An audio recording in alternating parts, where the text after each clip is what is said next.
Jó, þetta ekki bara dálítið mikil, já bara vonbrigði. Þannig að þeir eru dálítið, vantar ákveðna lykilmenn hjá þeim. Þeir eru einhvern veginn allan tíma með hennar leik. Já, skýtt með hverjir eru inn á, sko. Bara 2 lið sem eru jöfn í deildinni og bara gríðarlega vonbrigði að tapa. En okkur eru þið undir í raun meira með allan tíma? Bara það sem við töluðum í öllum okkar undirbúningu fyrir leikinn og við vissum að þeir myndu spila einhvers konar funky defense og við fórum að ofhugsa það og þá fara skotin að klikka.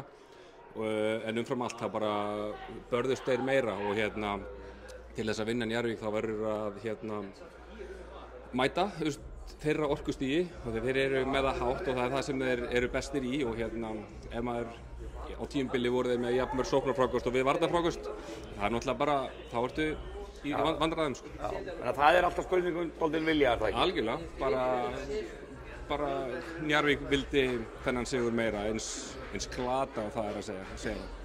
Hvað með ykkar undirbúning fyrir leikinn? Men er eitthvað sem er það bara ekki að, voru menn ekki að fara eftir því sem er lögðuð upp eða hvað?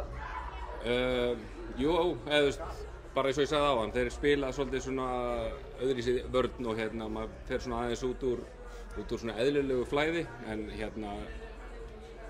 við spilum við þá í fyrra tvisvar og hittum úr skotunum byrjun og þá er þessi vörn ekki jafn æðislega sko en þegar menn fara að hika og manni 3-27 eða eitthvað í fyrra hálfleiki 3 stiga þá ertu í vandræðum.